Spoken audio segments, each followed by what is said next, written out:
বিয়ে করেন কিন্তু টেকে না একটাও, বরং মিউচুয়াল বিচ্ছেদের পর প্রাক্তন হয়ে যান খুব কাছের ভালো বন্ধু। একের পর এক বিয়ে আর বিচ্ছেদ নিয়ে যিনি এখন আলোচনার তুঙ্গে, তিনি আর কেউ নন, বলিউডের মিস্টার পারফেকশনিস্ট খ্যাতি পাওয়া সুপারস্টার আমির খান। আমির খান এখন তার কাজের থেকেও বেশি আলোচিত ব্যক্তিগত জীবনের কারণে।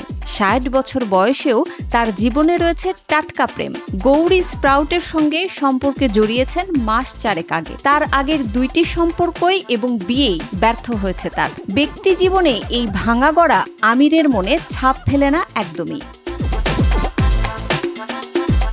সিতারে জমিন পার এই ছবির প্রচারের সময় ব্যক্তিগত জীবন নিয়েও অকপটে কথা বলেন এই অভিনেতা। তিনি খুব সহজেই বললেন, বিবাহিত জীবনে সফল নাই হতে পারি, বিচ্ছেদে কিন্তু সফল আমি। প্রত্যেকবার শান্তিপূর্ণ বিচ্ছেদ ঘটিয়েছি।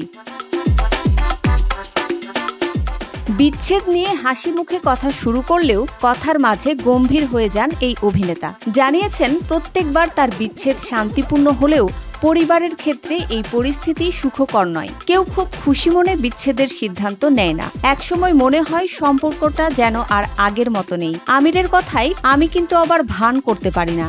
যেই সম্পর্ক আর একসঙ্গে থাকার মতো না, তা থেকে বেরিয়ে পড়াটাই ঠিক মনে করি। কিরণ এবং রিনার সঙ্গে বিচ্ছেদের পরেই বরং আমাদের সম্পর্কটা ভালো আছে, আমাদের মধ্যে সব ঠিক আছে। আমির বলেন, আমার মতে সত্যের মুখোমুখি হওয়াটাই বাঞ্ছনীয়। অভিনেতার এসব বক্তব্য ইতোমধ্যেই ভাইরাল হয়েছে সামাজিক যোগাযোগে। প্রায় কিশোর বয়সে বিয়ে করেন রিনা দত্তকে। ১৬ বছরের দাম্পত্য জীবনে সেখানে ২ সন্তান ইরা এবং জুনায়েদ। এরপর ২০০৫-এ বিয়ে করেন কিরণ রাওকে। ২০২১ সালে সেখানেও বিচ্ছেদ হয়ে যায়। ভারতীয় গণমাধ্যম আনন্দবাজার বলছে, অতীতের নানা তিক্ত অভিজ্ঞতা এই অভিনেতার মনোবল নষ্ট করতে পারেনি, টলাতে পারেনি তার প্রেমের প্রতি বিশ্বাস। এবার এক সন্তানের মা গৌরী স্প্রাউটের সঙ্গে গভীর প্রেমের সম্পর্ক নিয়ে নতুন করে আলোচনায় এই বলিউড অভিনেতা আমির খান। নিজের ৬০তম জন্মদিনে গৌরীকে প্রথম প্রকাশ্যে আনেন তিনি। ইদানিং নানা অনুষ্ঠানেও আমির গৌরীকে একসঙ্গে দেখা যাচ্ছে। রান্নাঘর না হোক কান্নাঘর, গাজী কিচেন হুড স্বাচ্ছন্দ্যময় রান্নাঘরের বিশ্বস্ত সঙ্গী।